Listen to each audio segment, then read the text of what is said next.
Good evening sir. Good evening sir. Good evening. Adarsh ji, आप अपना introduction दें। Yes sir. सर मेरा नाम आदर्श द्विवेदी है। मैं मध्य प्रदेश की सतना जिले का निवासी हूँ। मैंने अपनी 10वीं और 12वीं की परीक्षा गुरुकुल स्कूल रीवा से की है। तो उसके बाद मैंने अपना बी कॉम एवं एम कॉम काशी हिंदू विश्वविद्यालय से किया है। वर्तमान में मैं अपनी पीएचडी कानपुर यूनिवर्सिटी से कर रहा हूँ। मेरी हॉबीज है न्यूज़ देखना, चेस खेलना एवं क्रिकेट देखना। अच्छा, आपने बीएचयू से बीकॉम और आपका एमकॉम दोनों वहीं से किया है। जी सर। तो क्या वजह रही कि आप बीएचयू में पढ़ने के लिए गए? सर मेरे गांव से ही एक मेरे पड़ोसी थे सर, जो वहाँ पे आईटी से बीएचयू आईटी बीएचयू से अपना ग्रेजुएशन कर रहे थे सर। उन्होंने सुझाव दिया कि बीएचयू काफी प्रतिष्ठित विश्वविद्यालय है। तो सर उसकी वजह से सर मैंने वहाँ पे एंट्रेंस दिया और सर वहाँ पे मेरा सिलेक्शन हो गया। तो बीएचयू की इतनी प्रतिष्ठा क्यों है, किस वजह से है?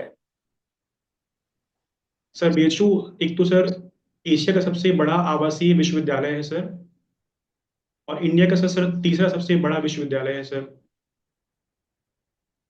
बड़ा मतलब area wise? Sir area wise तो एशिया का सर फर्स्ट है सर, और in terms of ranking third है sir, third largest university of India. कब स्टेब्लिश हुआ था ये?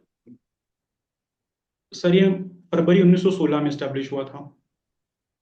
किसका रोल था इसमें स्टेब्लिश करने में? सर मदन मोहन मालवीय जी। तो मदन मोहन जी सर। मालवीय जी के बारे में कुछ बताएंगे आप? जी सर। सर मदन मोहन मालवीय जी सर एक फ्रीडम फाइटर थे। तो उन्होंने हिंदू महासभा की भी स्थापना की थी। हाँ जी। जी सर। और सर वो काशी हिंदू विश्वविद्यालय के भी संस्थापक हैं सर। अच्छा, ये पीएचडी आप कहाँ से कर रहे हैं? Sir Kanpur university.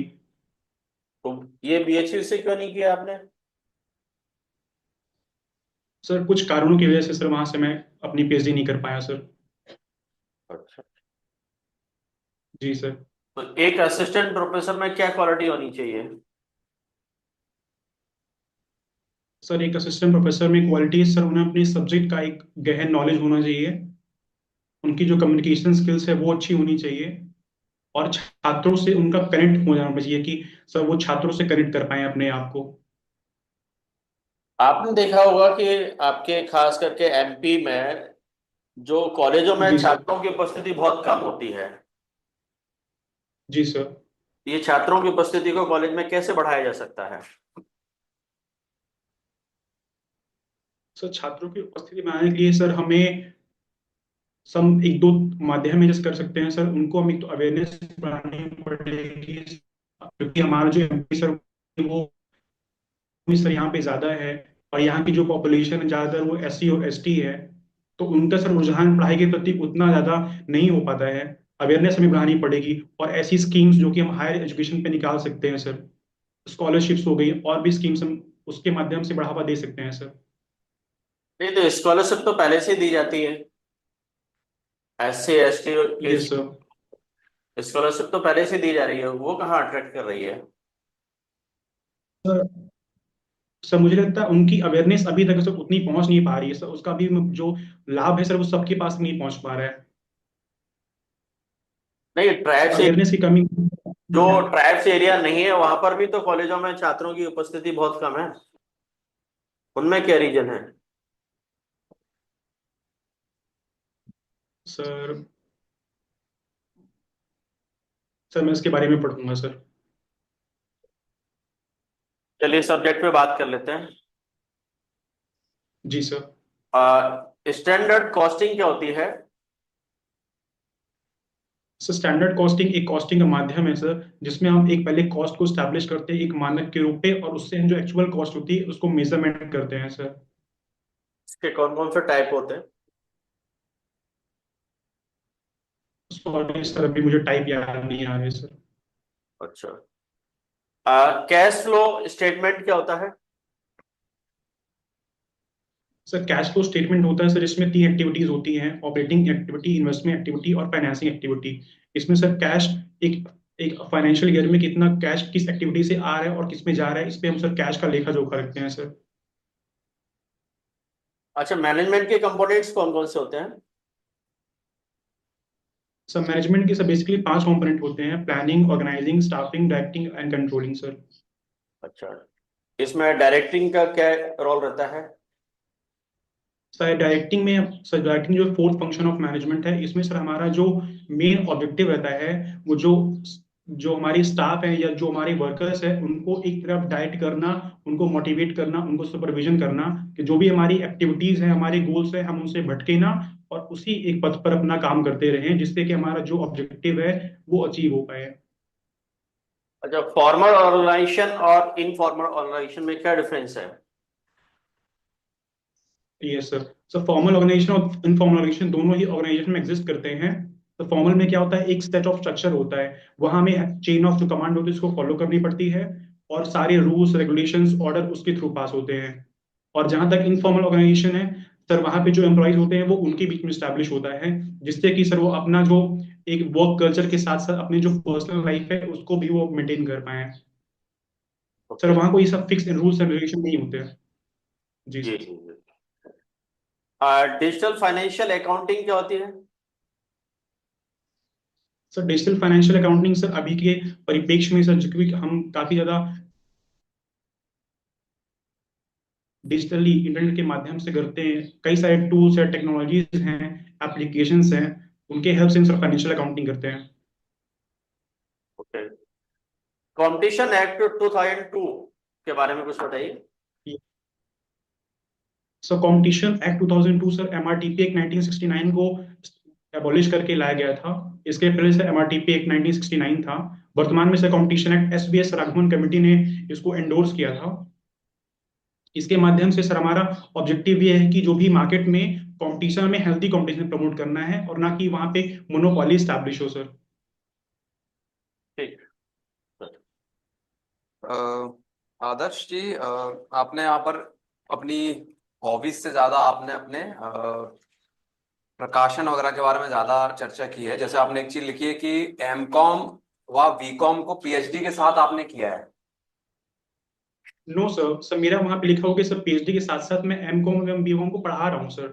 जहां से मैं अपनी पीएचडी कर रहा हूँ वहां पे सर मुझे अपनी अध्ययन की भी वो देनी पड़ती है सर, तो मैं पढ़ाता भी हूँ सर पीएचडी के साथ साथ। And you have also mentioned watching news one of your hobby. आप यस सर। न्यूज आई क्या लाइक देखना? Watching news. अच्छा, हाँ, कौन सा चैनल देखते हैं? Sir I generally do not prefer any news channel as such sir, national international news sir, generally the Hindu paper या सर ऐसा कोई जो प्लेटफॉर्म है। अच्छा। हिंदी में सर आज तक देखता हूँ। अच्छा, आज आज का पेपर पढ़ा है आपने, the Hindu? Yes sir. The Hindu पढ़ा? और मैं अपने गाँव I am not getting your voice. Kindly check your internet connection. My sir. question was, what was the headlines of today's Hindu? Sir, I could not read today's news in the paper because sir, I'm in my right now in my home, not in the Kanpur, sir. अच्छा, तो सतना में ना? Yes, sir, जी sir, Satna का निवासी। सतना में the Hindu नहीं आता है? सर मैं गांव पे रहता हूँ, सतना प्योर सतना पे नहीं रहता सर। फिर यार तुम्हारी हॉबी। गांव का। ठीक है, चलो, आपने एक और चीज बोला है कि आप चेस भी खेलते हैं। चेस। Yes sir. अच्छा, इस बार टाटा स्टील चेस चैंपियनशिप किस देश में हुई थी? Sir if I am not wrong, sir Norway में, if I am not wrong. अच्छा, आपको लगा वो कार्लसन साहब की वजह से नॉर्वे होगा। इसका आंसर है नेदरलैंड्स। नेदरलैंड्स है इसका। सॉरी सर, मैंने एक्चुअली उसके विनर्स को फॉलो किया था वो सर डेट। ओके ओके, अच्छा। बिल्कुल बेसिक क्वेश्चन आपसे पूछ रहा हूँ, आपके सिलेबस का ही है। एमपी जीएसटी एक्ट 2017 आया था, उसके कोई दो प्रोविजन बता दो मुझे। तो जो एमपी जीएसटी एक्ट 2017 है सर, मोर और लेस सर वो जो हमारा सेंट्रल जीएसटी एक्ट है उसी को इनकॉर्पोरेट करता है सर। तो इसमें भी कोई स्लैब वगैरह दिए हैं क्या? सर हैं सर। सो वही 5 स्लैब्स हैं: 0%, 5%, 12%, 18% और 28%। अच्छा, तो 28% की दो मुझे बता दो। कोई भी दो सर्विसेज या फिर गुड्स जिनमें लग रहा है 28%। सो 28% जनरली लग्जरी गुड्स पे लगता है सर। फॉर एग्जाम्पल सर कोई मैगी जो कार हो गई, फॉर एग्जांपल सर BMW या ऑडी हो गई। और दूसरा सर जो हीरे का सर कह सकते हैं, जो हीरे के जो इन जो महंगी ज्वेलरीज होती हैं सर, हीरे के सेट वी कैन से कि वहां पे भी 28% लगता है। अच्छा, चलो ठीक है। अच्छा मुझे एक चीज बताओ, आप ग्लोबल जी डिपॉजिटरी रिसीप्ट्स के बारे में आपने पढ़ा होगा। Yes sir. अच्छा, तो ये क्या है और इसका अमेरिकन डिपॉजिटरी रिसीप्ट से क्या डिफरेंस है, इन दोनों में क्या है? Yes sir. हम्म। सर जो GDR है, ग्लोबल डिपॉजिटरी रिसीट, अगर सर मैं अपना एग्जांपल लेता हूँ, अगर मुझे किसी भी बाहर की कंट्री में किसी इनके स्टॉक मार्केट में इन्वेस्ट करना है, बट मैं वहां पे अपने आप को रजिस्टर नहीं करना चाहता, तो सर इसके लिए एक माध्यम होता है GDR। उसके थ्रू सर मैं अपने पैसे बैंक को दूंगा, बैंक मुझे अपनी डिपॉजिटरी रिसीट देगी, और वो सर वो पैसा किसी शेयर पे इन्वेस्ट करेगी वहां के स्टॉक मार्केट पे। सर ये होता है GDR। और EDR जो होता है सर वो अमेरिकन स्टॉक मार्केट के लिए होता है। फीचर मोर और लेस सेम होते हैं, बट EDR स्पेसिफिकली अमेरिका के लिए होता है, ओके, अमेरिकन स्टॉक मार्केट के लिए। Very good very good. अच्छा मुझे एक चीज बताओ कि जी सर। सार्क सार्क आपके मतलब सार्क के बारे में आपने पढ़ा होगा, सार्क का कुछ सिग्निफिकेंस बचा है क्या आज के समय? सर बिकॉज ऑफ पाकिस्तान और इंडिया के इशू उतना सर रेलेवेंस तो नहीं है sir.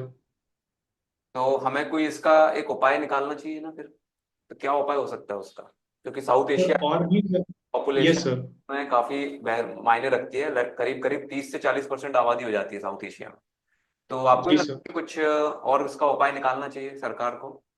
And don't talk about sir BRICS. और सर और दूसरी भी सर ग्रुपिंग्स हैं जहां पे सर इंडिया फोकस कर रहा है, फॉर एग्जांपल सर आसियान। अच्छा, आसियान सार्क बेनिफिट होता है सर। सार्क का एक हो सकता है उसका, सार्क को रिप्लेस कर सकता है। सर रिप्लेस तो नहीं, बट सर डेफिनेटली इंडिया उतना उस पर सर लास्ट इंटरेस्ट नहीं है क्वेश्चन, साथ। My last question is to you. You talked yes about sir. ASEAN. Yes तो सर। आसियान, इंडिया और आसियान ने 2025 किस यस क्या सर। नाम से वर्ष सेलिब्रेट करने का डिसाइड किया है? सर मैं इसके बारे में पढ़ूंगा सर, अभी मुझे सर याद नहीं आ रहा है इसका। द हिंदू की पता है, वो फर्स्ट पेज पे ही था, मैंने वहीं से पढ़ा था, इसलिए मैंने आपसे पूछा है क्वेश्चन। सर मैं इस पे काम करूंगा सर, अभी मुझे याद नहीं आ रहा है इसका। Of tourism. Next okay sir. Question.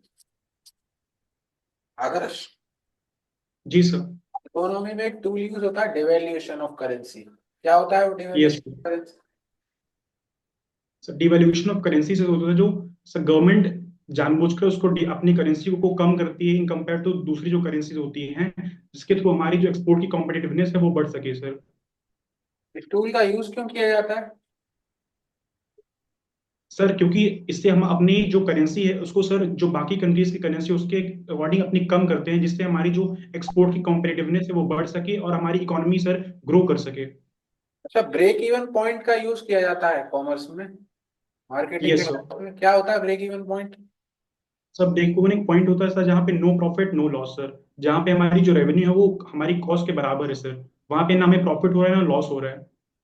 अच्छा, सप्लाई चेन मैनेजमेंट में एक फोरकास्टिंग टेक्निक का यूज किया जाता है, उससे आप क्या यस समझते सर। सर इसके माध्यम से सर हम अपनी सप्लाई को फोरकास्ट करते हैं कि नियर फ्यूचर हमें कितनी सप्लाई करनी पड़ सकती है according to our demand sir. हैं? अच्छा, इन्वेंट्री कंट्रोल से आप क्या समझते हैं? इन्वेंट्री कंट्रोल सर,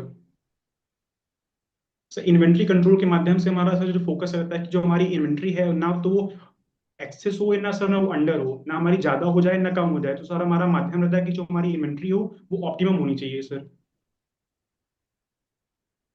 डिमोनेटाइजेशन अभी किया गया था, उसका पर्पस क्या था? डिमोनेटाइजेशन क्यों किया जाता है? सर डिमोनेटाइजेशन का मेन पर्पस है सर जो ब्लैक मनी है उसको इकोनॉमी से बाहर करना सर। अच्छा, मेरे लास्ट क्वेश्चन आप बताइए, स्टैगफ्लेशन क्या होता है? सर स्टैगफ्लेशन एक सिचुएशन है सर जहाँ पे इन्फ्लेशन काफी ज्यादा होता है और अनएम्प्लॉयमेंट का रेट भी काफी ज्यादा होता है सर, इन्फ्लेशन प्लस अनएम्प्लॉयमेंट। ठीक है, थैंक यू। ओके आदर्श, ये बताइए अभी डोनाल्ड ट्रंप ने ब्रिक्स नेशन को एक थ्रेट दी थी, क्या इशू जी था? सर। क्या इशू था? सर एक्चुअली सब ब्रिक्स नेशन जो है सर वो डी डॉलराइजेशन की तरफ बढ़ रहे थे सर, कि वो चाहते हैं कि डॉलर डॉलर की जो मार्केट में प्रेजेंस है वो कम हो और हम अपनी रेस्पेक्टिव करेंसीज को बढ़ावा दें सर। अच्छा, तो ये क्या कोई अपनी खुद की करेंसी बास्केट लॉन्च करना चाहते हैं क्या? सर ब्रिक्स का ऐसा प्रपोजल सर, वो अभी ऐसा कुछ ऑफिशियल तो नहीं आया था, बट ऐसा था कि वो ब्रिक्स करेंसी प्रपोज करने वाले थे सर। अच्छा, तो इससे अमेरिका को क्या नुकसान है? सर अमेरिका को इससे सीधा नुकसान होता है सर, क्योंकि उनके जो डॉलर की वर्चस्व है या जो उनकी मोनोपोली है इन वर्ल्ड मार्केट सर, वो कम हो जाती है सर। डिपेंडेंस डॉलर पे कम हो जाती है सर। अच्छा, तो ये बताइए कि अभी ट्रम्प का इंडिया से भी बहुत इशू चल रहा है, वो क्या इशू है?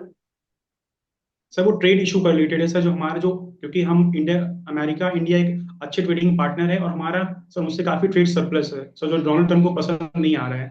अच्छा, तो बाइडेन को पसंद था, डोनाल्ड ट्रम्प को क्यों पसंद नहीं है? सर दोनों की विचारधारा अलग है सर। जो डोनाल्ड ट्रम्प है सर, वो अमेरिका फर्स्ट को प्रायोरिटाइज करते हैं। उनकी जो, बिकॉज वो सर खुद भी बिजनेसमैन है, तो उनका जो माइंड है वो बिजनेस का ही रहता है। और वो चाहते हैं कि इक्वल ट्रीटमेंट होना चाहिए सर इंडिया और अमेरिका के बीच में जो भी टैरिफ्स हैं।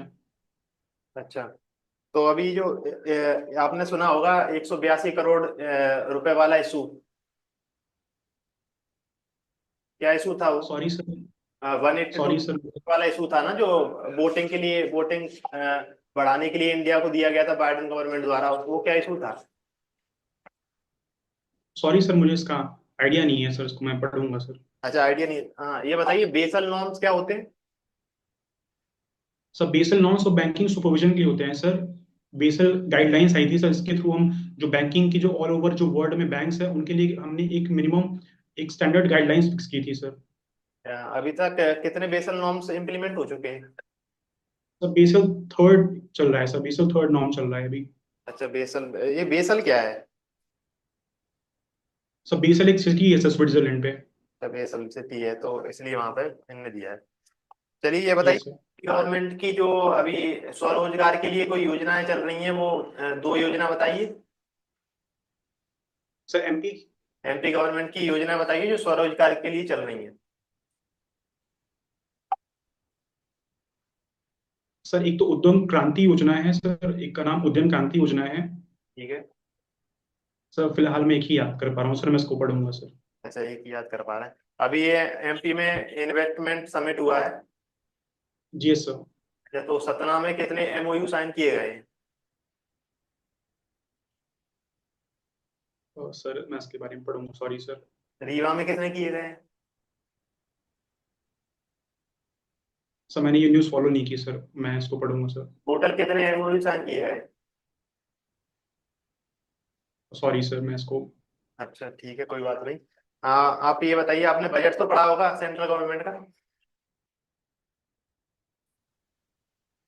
Yes sir. हाँ, उसमें फोर इंजन डेवलपमेंट क्या है? Yes sir. तो उसमें पहला है सर एग्रीकल्चर, दूसरा है एक्सपोर्ट, तीसरा है इन्वेस्टमेंट, चौथा है एमएसएमई सर। अच्छा, एमएसएमईज क्या होते हैं? सब micro and small medium enterprises होते हैं सर। ये जो छोटे छोटे लघु उद्योग होते हैं सर, जो इकोनॉमी में कंट्रीब्यूशन करते हैं। अच्छा, ये चाइना में तो बहुत डेवलप्ड है, इंडिया में क्यों डेवलप नहीं हो पा रहे? सर इसके, सर चाइना पे जो डेवलपमेंट है सर, इकोनॉमिक डेवलपमेंट, वो हमसे काफी पहले स्टार्ट हो गया था। अराउंड 20 साल पहले हो गया था सर। और अभी भी हमारे एमएसएमईज हैं तो सर, बट क्योंकि एलपीजी आने के बाद सर, जो बड़ी कंपनीज हैं, जो बड़ी एमएनसीज हैं, उनके आने से थोड़ा सर उनका जो वर्चस्व वो कम हुआ है सर एमएसएमईज का। चलिए, ठीक है, थैंक यू आदर्श, आपका इंटरव्यू कंप्लीट होता है। Thank you so much sir. तो आदर्श जी, आपको कैसा लगा आज? सर एक्चुअली मैं पढ़ाता तो हूँ यूनिवर्सिटी में, थोड़ा सा नर्वसनेस हो गई है। और एमपी मैंने सर पढ़ा नहीं था, मुझे लगा एमपी का पूछेंगे नहीं, तो वो मेरी एक थोड़ा सा गलती है सर। जी। एमपी नहीं, मैंने, एमपी में। देखिए एमपी में भी वो चीजें पूछी गई हैं जो आपके सब्जेक्ट से रिलेटेड हैं। जी ऐसा सर। मैं जी कुछ सर। भी नहीं पूछा, एमपी की हिस्ट्री आपसे पूछ ली नहीं हो। सर, वो मेरी गलती है सर, मैं उसमें बिल्कुल काम करूंगा सर। वो हाँ, मेरी गलती है। तो यही है कि आप थोड़ा सा ये चल रहा है आपका, करंट में भी है और ये आपके जी सब्जेक्ट से सर। रिलेटेड भी है ना। और जी सर। आपके रीवा से भी रिलेटेड है, सतना से रिलेटेड है, जी आपका जो सर। डिस्ट्रिक्ट है जी उससे। सर। तो इन यस सर, मुझे आप बिल्कुल। लीजिए, और आपने जैसे हॉबी बताया ना कि न्यूज का, है ना, watching news. Yes sir. Yes sir. तो इस हॉबी को या तो आप बहुत अच्छी तरह से इम्प्रूव करें, है ना। Yes sir. आपने जैसे yes sir. The Hindu newspaper के बारे में बात की है और मुझे ऐसा लग रहा है कि इससे आपका टच अभी काफी टाइम से नहीं है शायद। एक्चुअली मैं एक हफ्ते से तो मैं नहीं पढ़ पाया, तो मैं भी घर पे हाँ, था तो वो जी। हॉबी वही होती है जो हम डेली यूज में करते हैं, और ये वाली तो हॉबी डेली यूज में करना ही है ना। और यदि नहीं कर पा रहे हैं तो आप इसको चेंज भी कर सकते हैं, ऐसा कोई इश्यू नहीं है कि आपको लिख दिया है तो रहेगा, आप चेंज भी कर सकते हो वहां पर यदि आपको लगता है, और या फिर आप उसको इम्प्रूव करें, है ना। जी सर। और थोड़ा सा नर्वसनेस तो थी, है ना, और सब्जेक्ट में भी मुझे लगता है कि अभी थोड़ा सा आपको पढ़ने की जरूरत है कुछ चीजें, है ना। जी सर। चलिए, जी मैं सर। उम्मीद करता हूँ कि नेक्स्ट मॉक में आप अच्छा परफॉर्म करेंगे, है ना। Yes sir. चलिए, तो और मेरी स्पीड तो ज्यादा नहीं है सर बोलने की। जी, स्पीड तो ज्यादा नहीं है मेरी बोलने की। नहीं ठीक है, स्पीड ठीक है। थोड़ी सी कम करनी चाहिए। हाँ, मतलब वो जैसे जैसे आप कॉन्फिडेंट होते जाएंगे ना, तो अपने जी आप ही सर। यानी कि उसमें वो इम्प्रूवमेंट हो जाता है। क्या होता है कि कई बार कई क्या होता है कि हमारा, बार आती थी सर, बट वो इंग्लिश माध्यम की वजह से सर थोड़ा मुझे प्रॉब्लम हो जाती है। क्या अभी होता है चीजें कि पढ़ी मैंने इंग्लिश में। कई बार क्या होता है, लैक ऑफ कॉन्फिडेंस होता है, फिर हम क्या सोचते हैं जल्दी से जल्दी हम अपनी बात को खत्म करें। जब हम कॉन्फिडेंट यस होते यस। हैं तो बहुत सदे हुए शब्दों में बात करते हैं, तो वो कॉन्फिडेंस जैसे बढ़ेगा, स्पीड अपने आप कम हो यस। जाएगी, है ना। जी ठीक सर। है, आप जी सर। कॉन्फिडेंस लेवल को बनाने की कोशिश करें, और उसमें यही है कि जी थोड़ा सर। स्टडी आप कर लोगे अच्छी तरीके से तो चीजें हो जाएगी तैयार। जो जी आपको सर। डेप्थ बेस्ड क्वेश्चन बना करके दिए गए थे वो आपने तैयार किए। जी सर, मैं पे काम कर रहा हूँ सर। हाँ, तो उन पे आप काम करिएगा, और अपना होम डिस्ट्रिक्ट जो है उसको भी आप इस तरह से पढ़ लीजिएगा, है ना। जी सर। और जी एनईपी सर। 2020 के बारे में आप पढ़िएगा थोड़ा सा, है ना, जी भारतीय सर। ज्ञान परंपरा के बारे में पढ़िएगा, ये सारी चीजें थोड़ा सा जिन पर डिस्कशन जी हो सर। सकता है, और करंट के जो इश्यू चल रहे हैं वो तो आपको तैयार करना ही है, क्योंकि आपका जी सब्जेक्ट भी सर। ऐसा है जो करंट से रिलेटेड रहता है ना। जी सर। जी ठीक है सर। आदर्श जी।